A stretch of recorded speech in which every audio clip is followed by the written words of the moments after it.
Good morning, Tampa Bay. Good morning. Good morning. What is going on? Welcome. Channelside in the morning, live on the Channelside Sports Network. Happy Thursday. My favoriteest day of the week. You already know, man. NFL Pick'em Day, baby. That's it. It doesn't get any more fun than that. And we pair that. And we're going to pair that with Tampa Bay Buccaneers game day. Now that, my friends, that's a good combination. Sorry for the hiatus yesterday. I am working on Japanese time right now. So, yeah, bear with me. It's basically 9 p.m. my time right now. So, yeah. Bear with me. I mean, nothing's really changed Buccaneers wise, right? Nothing's Nothing has really changed. I mean, we've got Winfield, Gage, and Carlton Davis are out tonight. I mean, unless I missed some sort of drastic change since Tuesday, still not necessarily feeling all that confident heading into tonight against the 4-3 Baltimore Ravens. I think Gus Edwards is going to have a huge game. Yeah, it's gonna be. It could go either way, but I think just like Jay in the chat mentioned on Tuesday, the Bucks could win this game, but that's not necessarily going to do anything like long term to where you're like, okay, here we go. This team is set. This team knows what we're doing. Look, Jason Julio's probably out too. I mean, I don't even think anybody looks for Julio Jones on the injury report anymore. I think we all, at this point, heading into our 8th game of the season, I think that we all just automatically assume Julio Jones is out. You know, are they saving him? Maybe. Are they saving him for, week 16? Is week 16, week 17? Are those even going to matter?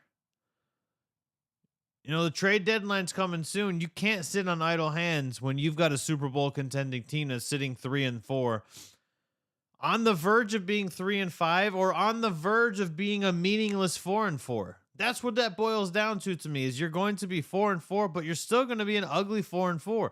Unless you mop the floor with the Baltimore Ravens tonight.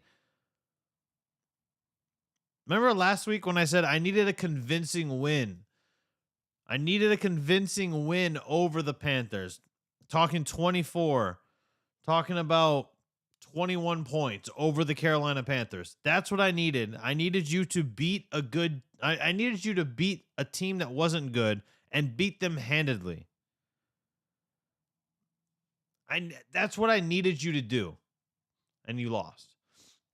If you can come out and you can beat a good team like the Baltimore Ravens, if you can beat them by 21 points, by 14 points, if you beat them by 2 scores, beat them by 2 or more scores, I'll start feeling a little bit better about what we're seeing. I also have a lot of questions, but I'll feel a little bit better. If you come out and let's say you get the win, let's say we win tonight, we defend the home turf, everybody leaves Raymond James happy, but we win by 3 points at the end. Because Baltimore's got questions about their defense. They've got questions about offense. They've always had questions about who's going to catch the ball for them, right? They've never not had a question about who's going to catch the ball. Just think about if Mark Andrews ever happened to go down with injury, that team is completely done. And I'm saying that that's worse for that's worse for the team than Lamar Jackson going down. Because Tyler Huntley proved that he's a viable backup. But you take away Mark Andrews, and all you're going to do is run the ball. It doesn't matter who your quarterback is. That's all you're going to do is run. At least with Mark Andrews out there, you've got a little bit of, okay, they could pass. He's probably going to get 8 to 9 targets, about 6 to 7 receptions. That's what we can expect from Mark Andrews. If Lamar goes down, we saw what happens. And I think that's part of the reason why they haven't signed Lamar Jackson to a long-term contract. Now, I know so many people are going, don't talk about Lamar Jackson coming to Tampa. I'm tired of hearing about it. I'm not tired of hearing about it. You put Lamar Jackson behind the offensive line that we have right now, the atrocious offensive line we have right now. Dude, we are sitting probably 5-2 right now if we had Lamar Jackson. Because you have to spy. If you all out blitz Lamar Jackson all the time, like if they're rushing, it doesn't matter if you've got 2.23 seconds or 2.33 seconds of clean pocket time. Because if you can roll out and you can take off like Lamar Jackson can, that pocket time is not that relevant. Finally give this guy some good wide receivers, and you're talking about a night and day difference. Because when you've got a mobile quarterback, having a line that can block is a luxury. When you've got a pocket passing quarterback like Tom Brady, having a line that can block and protect is a necessity. Two totally different aspects of this game. So I will not stop talking about Lamar. I'm not going to stop talking about Lamar because I feel like he's at least cut from the cloth of quarterback that we need in Tampa. Look, the days of like the straight running quarterback are pretty limited. We know that. We know that those days are kind of over. They're kind of numbered. They're kind of done, right? We know that. But you need a dual threat quarterback that can keep the defense honest. When you've got a guy like Tom Brady, you never have to spot. You never have that, because if he's going to take off and run, that's great. Somebody's going to close out on him and he's going to get 4 yards, right? Like that's the thing with Tom Brady. That's the thing with Matthew Stafford, with Jared Goff, with some of these pocket passing quarterbacks. Carson Wentz to an extent. I know he's a little faster than those guys, but he's kind of very similar, right? Like that's the caliber of quarterback we need for the Tampa Bay Buccaneers if we're going to fail to address the offensive line. Starting Nick Leverett tonight. Great. But what else is it like? Robert Hainsey's still not playing well. Shaq Mason is still nursing his ankle. Tristan Wirfs is the only one that is playing to the level of expectations. That's it. That's it. Right? Like there's nobody else. Robert Hainsey's not playing well. Sure, he's playing well for what he does, but that doesn't mean he's playing well in general. That's problematic.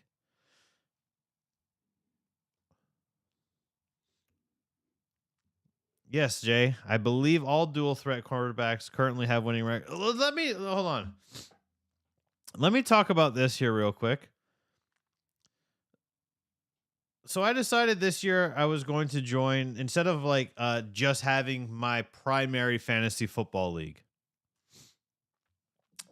I decided I was going to join another random pay league, prize league on NFL. I've got Tom Brady as my quarterback right now, and Tua. Go to the waiver wire. See who's available. The top player available is Jalen Hurts.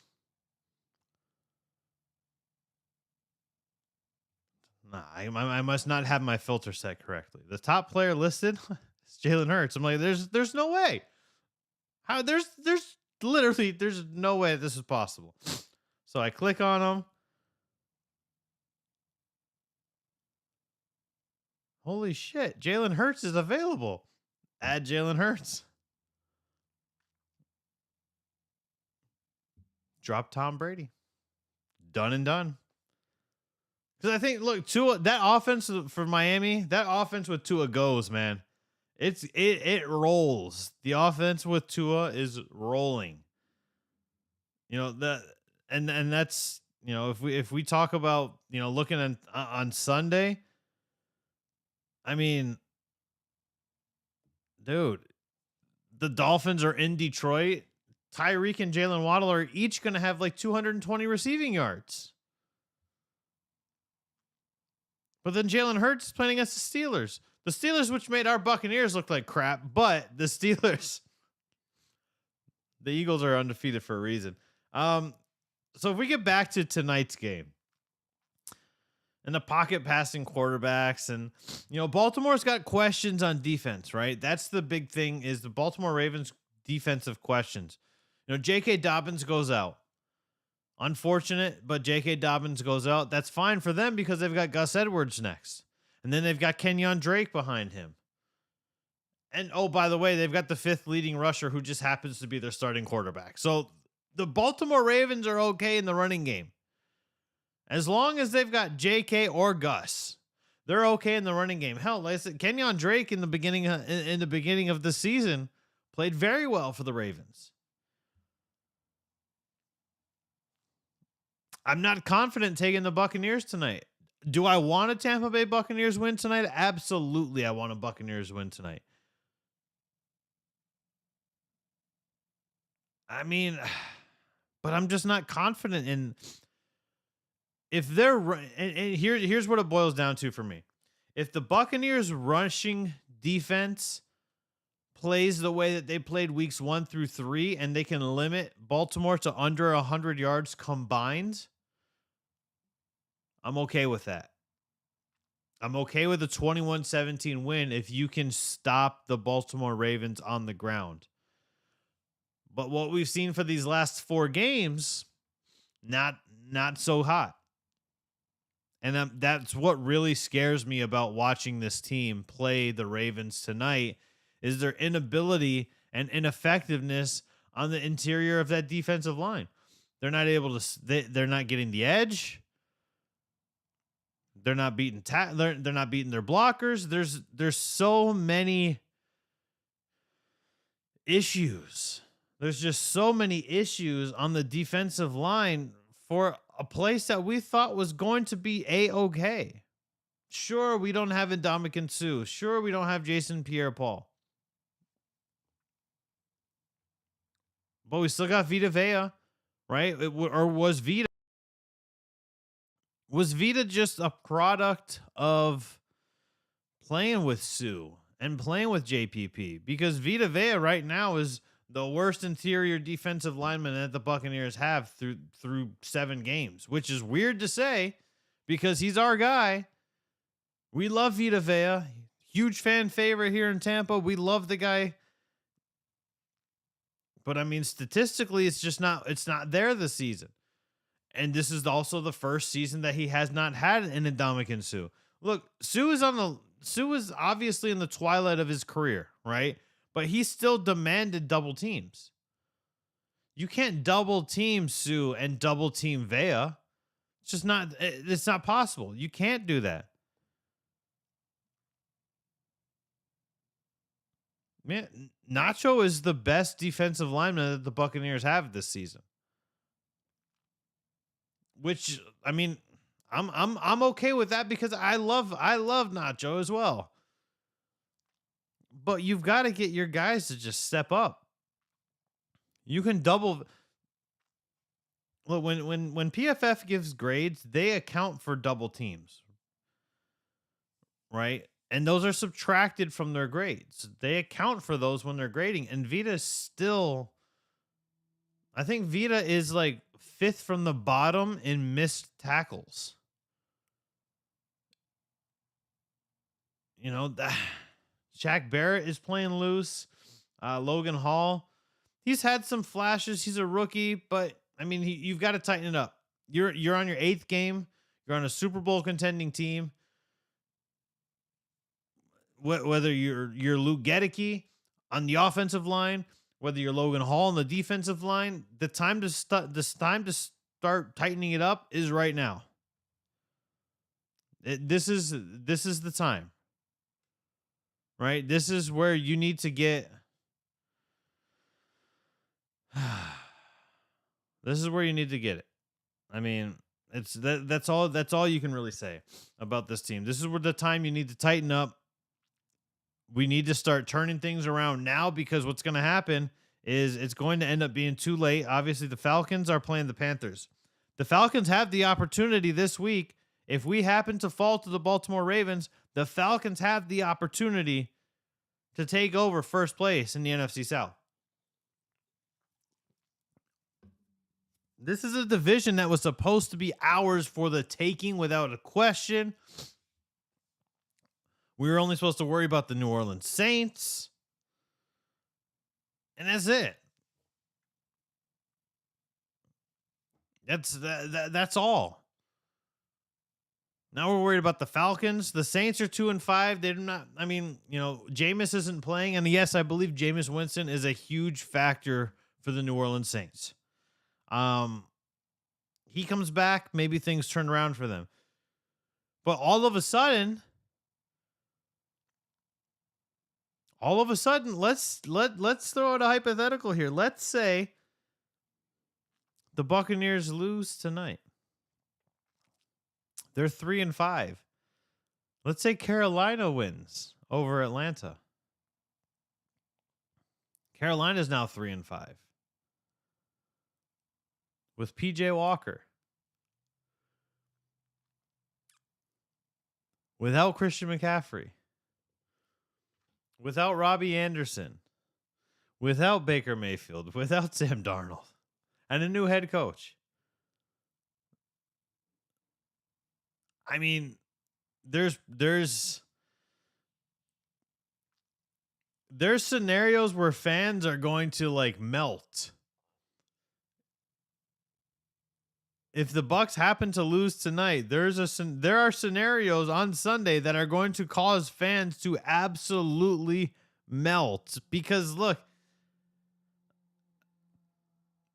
who would have thought that the Carolina Panthers could possibly be the first place after Sunday?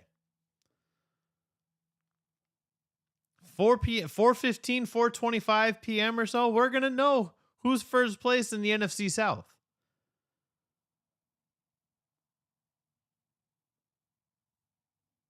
The Las Vegas Raiders aren't playing well. Let's say the Saints beat the Raiders. The Saints are now 3-5. They're tied with the Bucs, who would be 3-5 if Baltimore wins tonight. Fans are literally going to be gouging their eyes out. I can't wait to be in the comment section of some of these posts, man. I can't wait to see what fans are going to be saying. To me, that's the interesting part. That's the part that makes it super, super fun to me, right? Do I want the Bucs to win? Absolutely, I want to win. But I kind of want to see them lose because I kind of want to see fans lose their mind.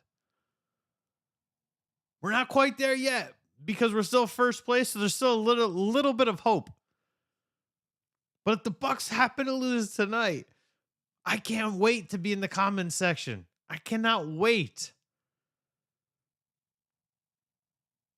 It's going to be great. It's going to be absolutely great.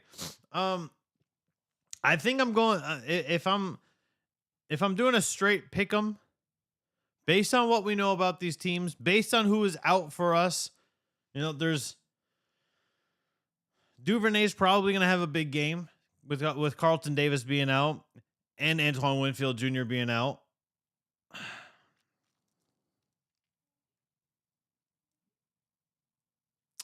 Rashad Bateman could have a big game as well with both of them being out. We already know that Mark Andrews is always going to have a big game, right? He's just always going to have a big game. And you're going to put him in the field with who? Devin White? Devin White's terrible in coverage. So Mark Andrews has potential to have a huge game. The inability to stop the run, Lamar Jackson and Gus Edwards are going to have big games.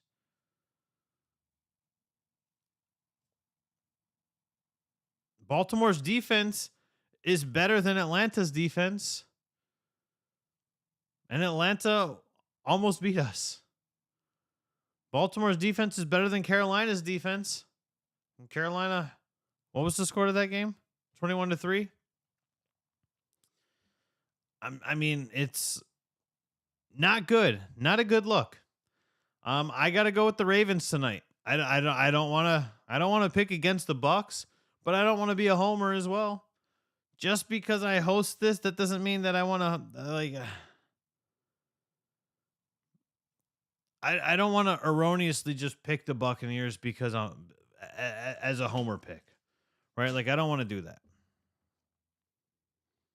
So I got to go with the Ravens tonight. My My instincts are telling me I got to go with the Ravens because they are dominant in all of the areas where we are currently struggling.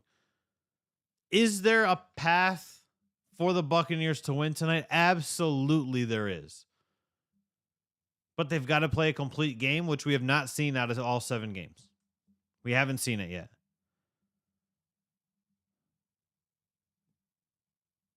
I mean, the Bucs are what? The Bucs are favored by 1.5. Yeah, I don't like it. So we move along to Sunday because NFL Pick'em Day. First game on the slate, 9:30 a.m. I love waking up, making breakfast, watching football. It's just nothing better. I love the international series games because I'm going to be watching football from 9:30 a.m. until like 11:30 p.m. I will get up for bathroom breaks and for snack breaks. I will order Uber Eats or I will send my wife. Just don't tell her that yet.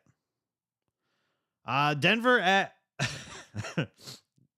Denver at Jacksonville. The Jags are favored by 2.5. Both records are 2-5. I think Russell Wilson is still questionable. I still don't like anything that I'm seeing out of Denver. I still have very high hopes for the Jags based off of what we have. I think that there's just some growing pains, especially for Trevor Lawrence, because he didn't really get a true rookie season because Urban Meyer botched that. Right? Like that's the way that I'm looking at it. Is Urban Meyer botched it, and there was really not a true rookie season for Trevor Lawrence because the team was just completely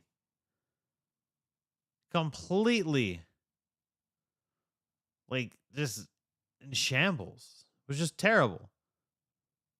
I'm gonna go with the Jags at home because I think Nathaniel Hackett is still a trash head coach, and I think that he should not be the head coach of the Denver Broncos after this season. But I like the Jags in this. Carolina 2-5 at Atlanta 3-4. The Falcons are favored by 4.5.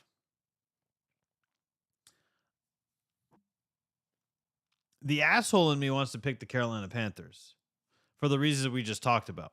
That's why I want to pick the Carolina Panthers.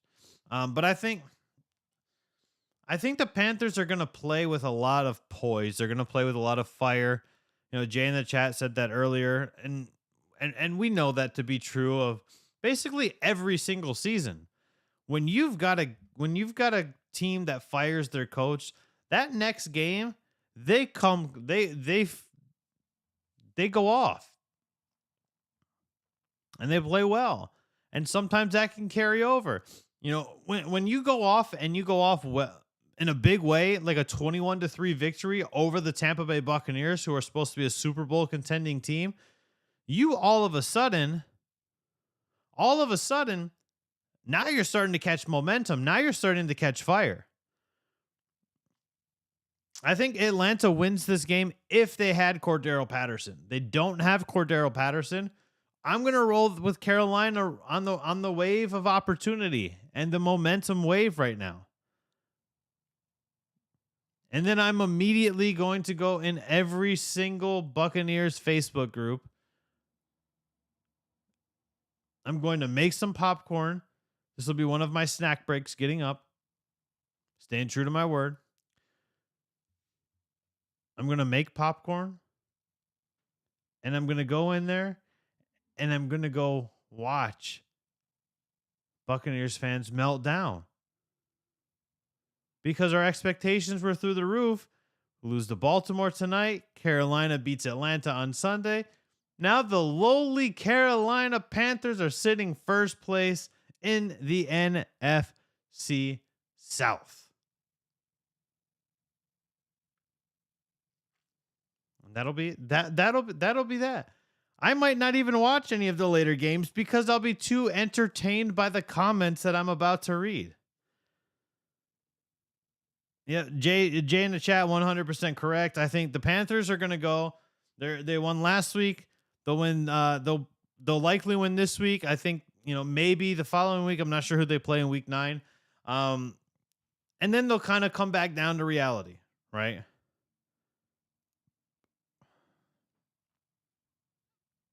Thoroughbred, big trust. Hey, we need him down here. I know you don't want to see that if you're a Ravens fan, but we need him down here next year. Tag and trade, baby. Tag and trade. That's all I can say. That's not the first time that's happened. That probably won't be the last time that's happened in the NFL. So they can still tag him and we can still bag him. And that's the way that I look at it. That's what excites me. Next game on the slate, 3-4 Chicago Bears heading to Dallas to take on the 5-2 Cowboys. Cowboys are favored by 9.5 points. I like everything I'm seeing from Dallas this season, man. I got to be honest. I'm liking what I'm seeing from Dallas. Oh, Panthers at Bengals week 9. Yeah. Yeah, that streak for the Panthers will be 2 games. You're not gonna beat a Super Bowl contender twice. Right? Like you're just not going to. I like what I'm seeing from the Cowboys this season. I think, I find it very strange that the first game Dak Prescott comes back. They play the Detroit Lions, who are by far, and it's not even close, the worst defense in the NFL. And the offense struggles. Where when Cooper Rush was here, the offense was doing pretty decent. They were moving well. You know what? It was 6 halftime points, 6-3 at halftime when they played against the Lions. I mean, it's just that to me is a little strange, but I like what I'm seeing from the Cowboys. I think the Bears are. Watch out for these Chicago Bears next season or the season after. Wait until all of that dead cap. They've got $63 million in dead cap space that's going to be gone next season. Watch out for the Chicago Bears next year. This season right now, the Chicago Bears are 3-4 because they're learning to play together.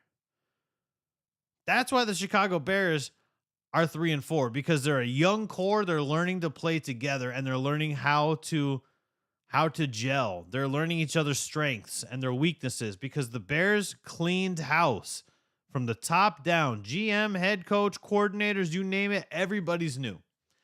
That to me is why it's so important for the Chicago Bears to watch them out next season. Watch for them next season. So I've got Dallas going up to 6-2 following their victory over Chicago. The 4-3 Dolphins at the 1-5 Detroit Lions.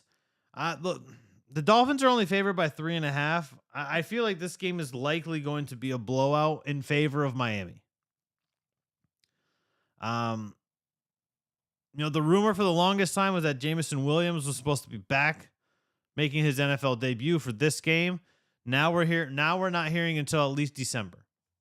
So at that would just hold them out for the remainder of the season, because the Lions are 1-5 right now. You're not playing meaningful football in December. There's no reason to put a guy coming back from an ACL out on the field for literally meaningless games. There's no reason to do that.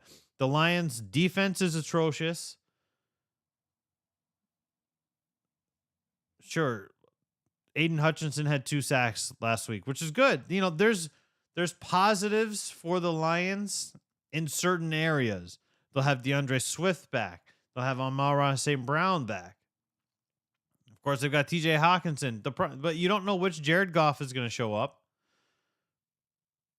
Right? We know that the Dolphins' defense is pretty solid. Luckily for the Lions, Xavier Howard's probably not going to be on St. Brown. He's probably going to be on Josh Reynolds. That could open up St. Brown and Hawkinson to have huge games, and then you can start getting some play action going, because now you've got DeAndre Swift, who, like I said, with the way that DeAndre Swift was playing before he went down with injury, he was going to be a top 5 running back in the NFL in terms of yardage this season. He was going to lead the NFC, and he was going to be a top 5 running back. That's the way that he was playing. Unfortunately, DeAndre Swift can't stay healthy. The Lions are going to have to look elsewhere for a running back yet again, because they can't get a guy who to stay healthy. I love DeAndre Swift. I have him on my fantasy team every year because who doesn't do PPR anymore? He's catching 4, 5, 6 passes almost every single game. Sweet. Give me that. Give me his 12 to 13 carries. I'm game. But I like the Dolphins in this one. I don't think I said this at the top of the show. Tyreek and Jalen Waddle are going to be plus 150. This is going to be one of those games again where you see 10 catches for Hill and 9 catches for Waddle, and they both eclipse 150 yards. That's what I'm expecting on Sunday. That's what I'm expecting to see. And the Dolphins win big, go up 5-3. The Lions fall to 1-6, and possibly start deciding if Dan Campbell actually is the guy. He's a great meme guy. He's a great motivator, but that doesn't mean that you're a great head coach. The 3-4 Arizona Cardinals traveling to the 5-1 Minnesota Vikings. Vikings are favored by 3.5. I'm going with Arizona and the upset in this game because I think a lot of people, myself included, are counting Arizona out, but we have to remember now they've got Robbie Anderson, so that opens up the field because you've got your deep threat. DeAndre Hopkins is back. What did DeAndre Hopkins do on Thursday night? This was the first, this is what we've seen. This is what we were waiting to see from the Arizona Cardinals, right? Like, now the playbook's opened up a little bit more. Are the Packers possibly going to trade for AJ Green before Sunday? I've been hearing rumors about that. I don't know why the Packers want their average age to be 50. But I mean, hey, if AJ Green's relatively not utilized any longer in this Arizona Cardinals offense, so what the hell? Right? Like, make the trade, make it happen, make a move. But I'm taking the Cardinals with the upset over this. I am. I think that the Cardinals are starting to roll. They're starting to get some momentum. And you got to remember, they were a playoff team last season. They should be a playoff team this season. The NFC West just happens to be much, much tighter than you were expecting. But I got the Cardinals on Sunday over Minnesota. The 2-4 Las Vegas Raiders traveling to New Orleans to take on the 2-5 New Orleans Saints. Raiders are favored by 1.5. I'm going to go Raiders. I'm going with the Raiders, although I would love to see. I would just love to see it because if Carolina wins, I'm going to say this again. If Carolina wins, they're 3-5. The Falcons are 3-5. If Baltimore wins, the Bucs are 3-5. If New Orleans wins, New Orleans is 3-5. Just saying, it would be entertaining as hell to see that. But I'm going with the Raiders in this. Unless Darren Waller is still out. I know he's limited in practice. If Darren Waller is still out, I think I might take New Orleans at home. We know the Superdome is a tough place to play, man. That crowd is loud. The Raiders defense outside of Max Crosby has been a little suspect. So I'll have to check the injury report. If Waller is in, I'm going Raiders. If Waller is out, I'm going Saints. I'll have to check that. I'll throw it on my Twitter later and let you guys know my final answer as I'm going through this. The 3-4 New England Patriots traveling to the 5-2 New York Jets. Patriots are favored by 2.5. I'm going Jets, man. I'm going with the Jets at home. I think Robert Saleh was the guy. I think he has gotten this team fired up. He has done with this team what we saw him do as the defensive coordinator with the San Francisco 49ers. He took a bunch of guys where you're like, they're a decent squad, and now they're a solid squad. That's what he did. That's what he's doing. And he's going to continue to make improvements on that defense to where the Jets, remember when the Jets had like a very dominant defense like a decade ago with Darrelle Revis and Sheldon Richardson and those guys up front? That's what's coming back for the Jets. And now, obviously Breece Hall goes down, but you trade and you get James Robinson from the Jags. Like, come on, man. That's a fantastic move for the New York Jets because James Robinson is a fantastic pass catching running back. Fantastic. So I'm taking the Jets at home. I don't know why the Patriots are favored. This is why Vegas odds are kind of annoying to me sometimes, but I got the Jets. They're going up 6-2. Patriots fall to 3-5 as well. 3-5 seems to be the theme. 2-5 Pittsburgh Steelers traveling to take on the 6-0 Philadelphia Eagles. Eagles are favored by 10.5. Look, I like everything that we're seeing from the Eagles. Period. Everything we're seeing from the Eagles. I think Mike Tomlin will have his guys ready. This will be a closer game than a lot of people think. In my mind. You know, if the spread is 10.5, that tells me that that's likely not going to be very close, but I think it's going to be closer than people expect because Mike Tomlin is a hell of a motivator. He's a hell of a coach, and he's going to get those guys ready. But the Eagles stay true. They stay undefeated, 7-0, after taking out the Pittsburgh Steelers. For the afternoon games, 4:05 kickoff, 4-2 Tennessee Titans traveling to the 1-4-1 Houston Texans. Derrick Henry's going to have a field day. He's burned the Texans routinely every single time. Damn near 200 yards on the ground almost every single time he plays against the Texans. I think the Titans go up 5-2. I think Derrick Henry is going to have a huge game, and then we're going to see some movement. We're gonna see things go. Oh, that's right. The Eagles did add to their team. Good call, Jay. But the Titans are definitely the Titans are going to literally run all over the Houston Texans on Sunday. 3-4 Washington Commanders at the 3-1 Indianapolis Colts. Colts are favored by 3.5. I'm actually going to go with the Commanders in this one on the road as the underdogs. Carson Wentz revenge game for Indianapolis giving up on him. I know that, he was a large part of the reason why they choked in that final game last season against the Jags and missed the playoffs. Matt Ryan was benched. Who knows if he's going to start on Sunday? It seems like there's more questions. Is Jonathan Taylor's in, but is Jonathan Taylor going to run like Jonathan Taylor? Or is he going to continue to be the Scotty Miller of running backs in the NFL, where people love him, but he's just not playing well? But I have the Commanders. I think the Commanders finally get right. Taylor Heineke is.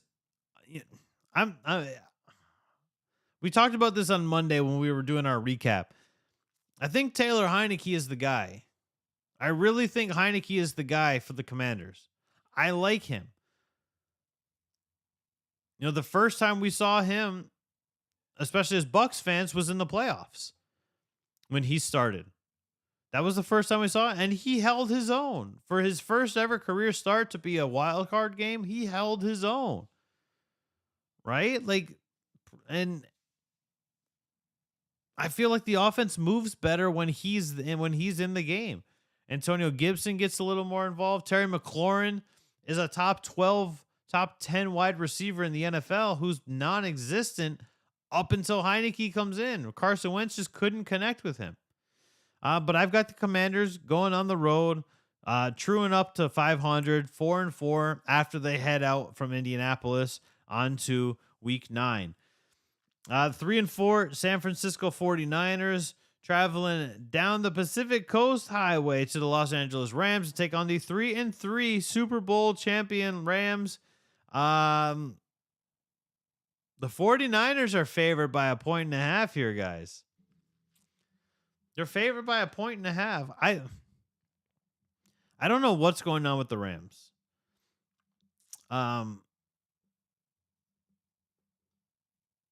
Yeah, it's just confusing what's happening with the Rams right now. I don't know if it's if it's like an ego thing where they're thinking like a little too highly of themselves. I'm not exactly sure what was going on with the Rams. I'm gonna go with the Rams at home. I feel like this is this is a very important game for the Rams, obviously, because you don't want to fall 3-4 and lose another divisional game.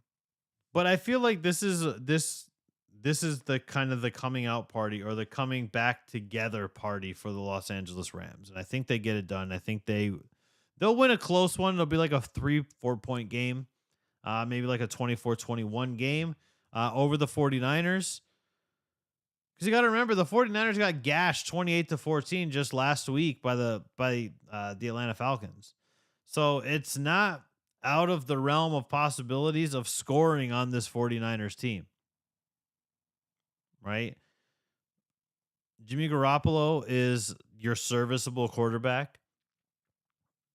Maybe Christian McCaffrey with another week under his belt. Maybe Christian McCaffrey turns it on. Maybe he starts playing a little bit better, or he's utilized more. Because what we saw from him in his first game, when he played basically in the first half, it was good.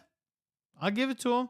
But I've got the Rams winning 4-3, and dropping the 49ers to 4-4. The 6-1 New York Giants are on the road, are traveling out west to meet the 4-3 Seattle Seahawks. Seahawks are favored by 3.5. I don't know why the Giants continue to get disrespected by the Vegas spread.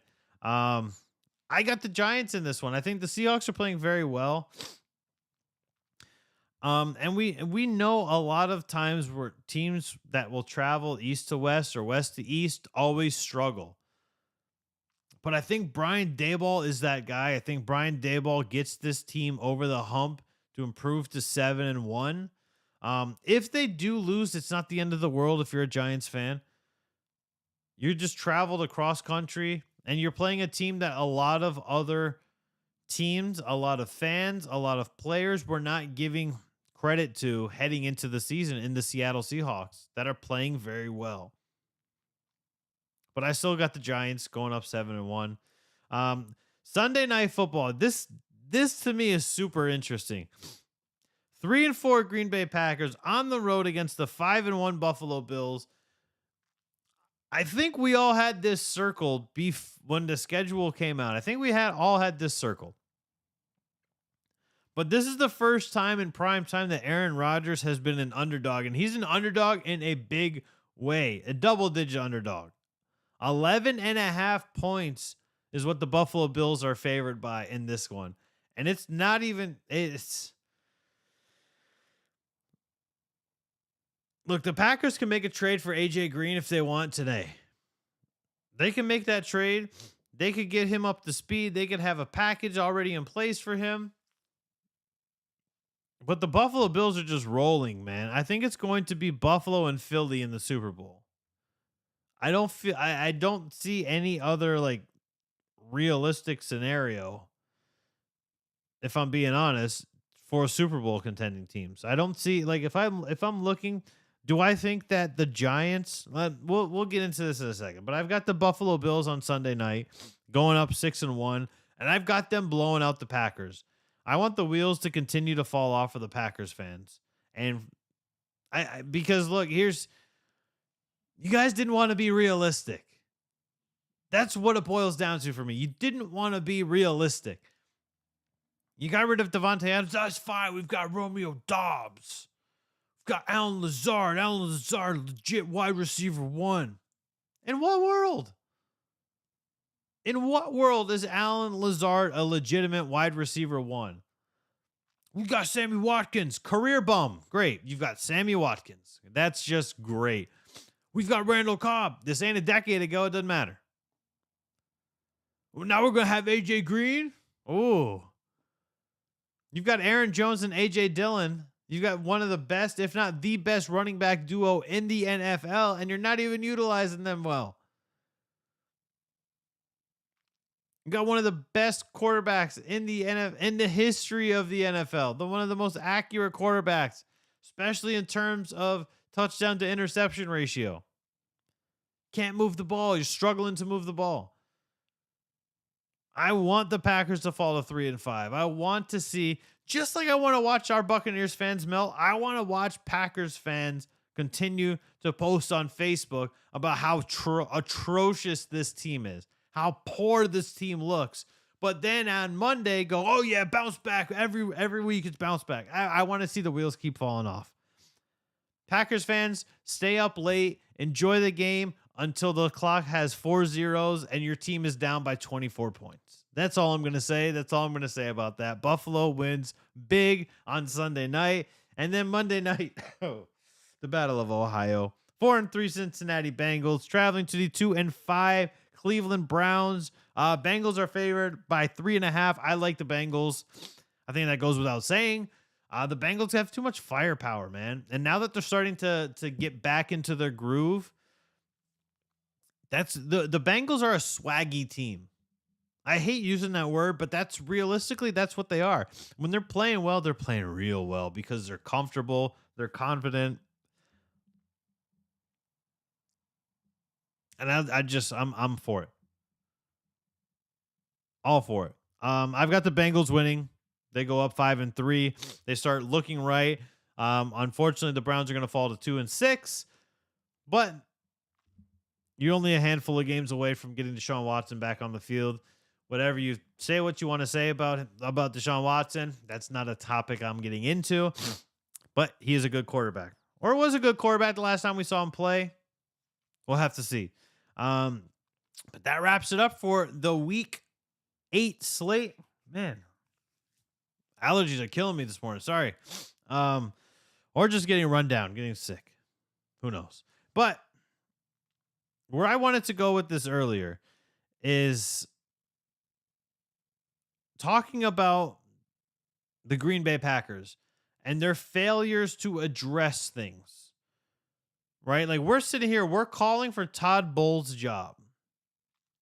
Right? That's the theme for the Tampa Bay Buccaneers fan base right now, is call for Todd Bowles' job, call for Byron Leftwich, but nobody's calling for Matt LaFleur's job in Green Bay. Right? Like, they've got similar problems, right? Their offensive line is playing very bad in Green Bay. Our offensive line in Tampa Bay is playing real bad. When was the last time?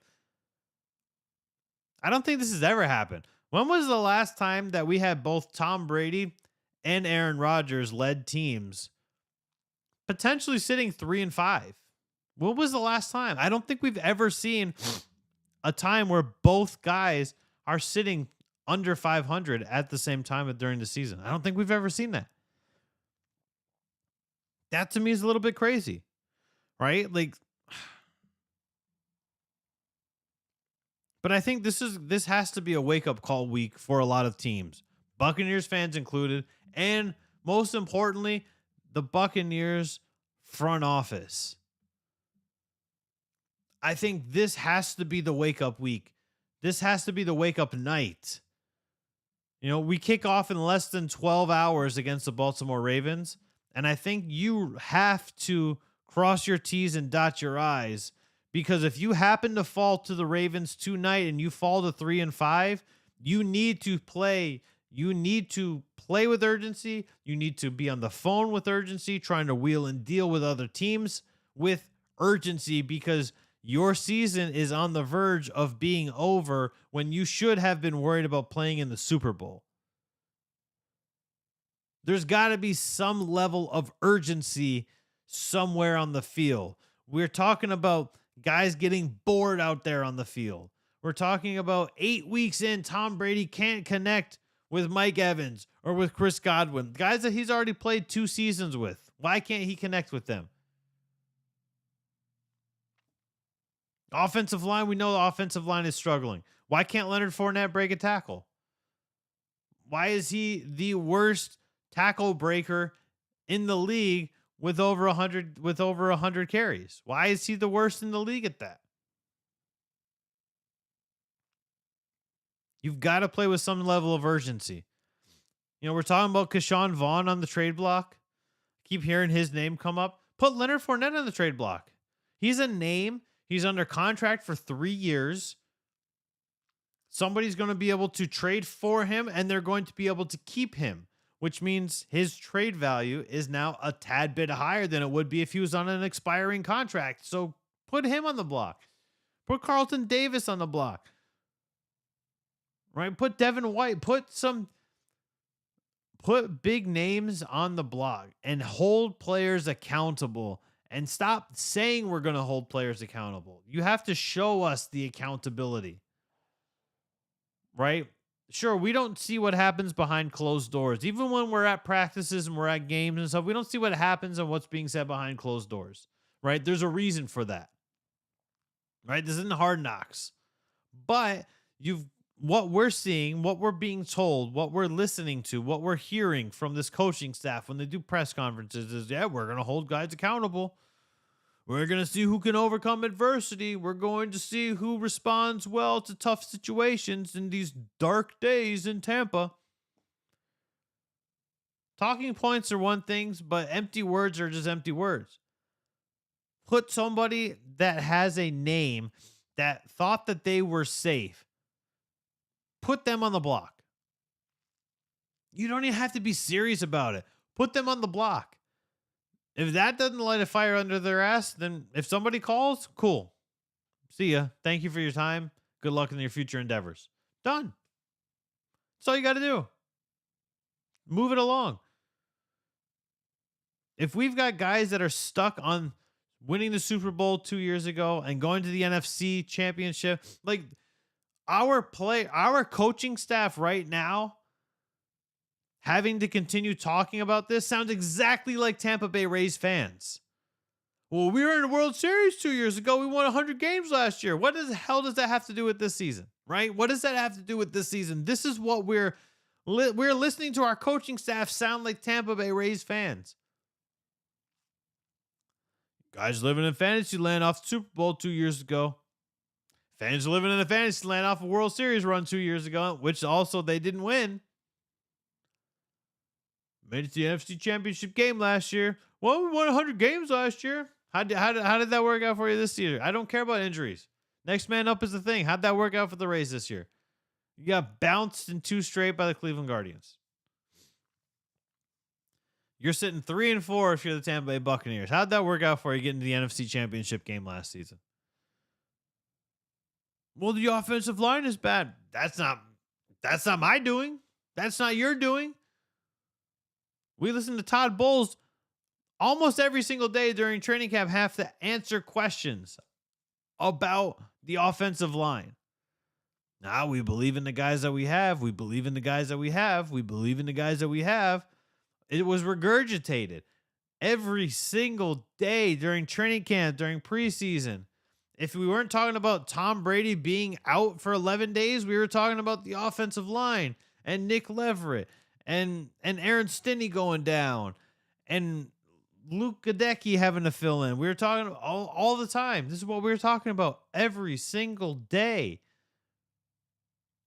And guess what? You were wrong. You believe in the guys you have. The guys that you have are a large part of the reason why you're sitting 3-4 right now. So don't say we believe in our guys. That's cute. That's great to believe in your guys.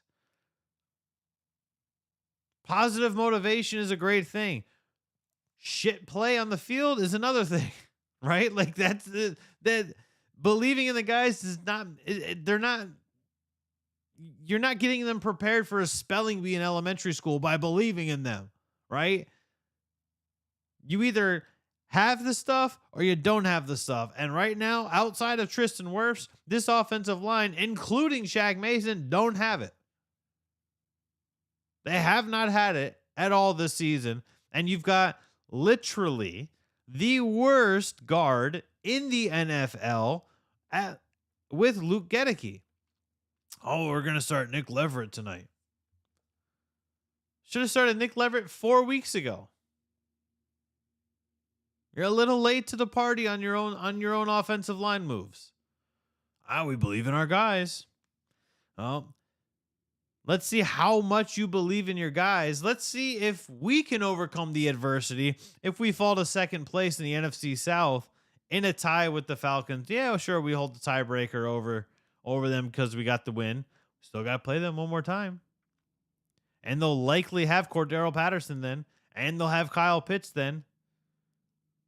It's the last game of the season, so maybe we've got things worked out by then. That's still a long time away, right? We still have 10 more games to play if we include tonight. We still have 10 more games.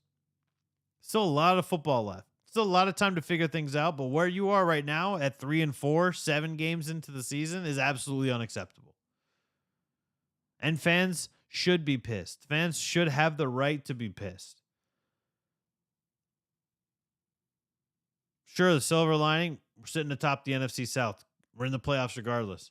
Still a lot of football to be played, though.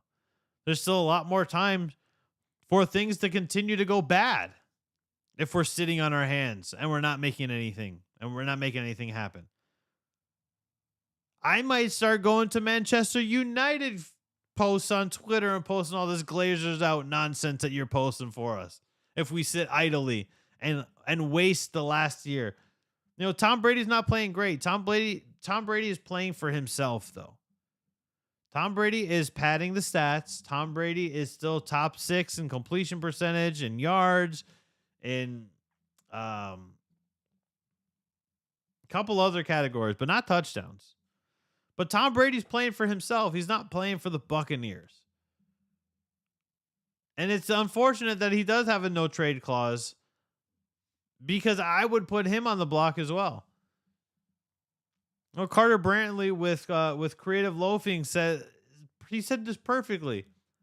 Tom Brady has been outplayed by Kenny Pickett. He's been outplayed by Marcus Mariota. He's been outplayed by PJ Walker, and he's been outplayed by Mitchell Trubisky. And Kyle Trask could have done the same exact damn thing, and he would have cost $32 million less. He could have done the same thing. He could have gotten outplayed by those guys, but he didn't cost you $35 million to do it. So I honestly do wish that he did not have that no trade clause, because I think a lot of the problems start with Tom Brady. If I'm being totally honest, I think that a lot of the problems are with him. And I don't know if guys are not responding well to him, because it seems like he's got somewhat of a chip on his shoulder, but not the good chip on his shoulder that's going to make him want to elevate his play. It's almost like the "I'm a god amongst men" chip on his shoulder. Right? Like, that's the way that I feel about Tom Brady this year. Like, I've been at a couple of press conferences, and they're just, it's a different vibe when he comes out. It really it's a very strange dynamic. But we've got less than 12 hours until kickoff tonight. So hopefully we can pick up a big win, a convincing win, not a close win. I want you to shut down it. It can be close. It could be like a 21-17 game. As long as you stop the Baltimore Ravens rush. I don't care if it's close. But if the Baltimore Ravens are going to run for 200 yards on us, which is a very likely scenario, we need to figure out how to get that offense going, and we need to figure out how to get that offense scoring 30-plus points again. So we'll see what happens tonight. That is going to do it for us on this Thursday edition of Channelside in the Morning, live from the Channelside Sports Network. I am Danny. We will do it all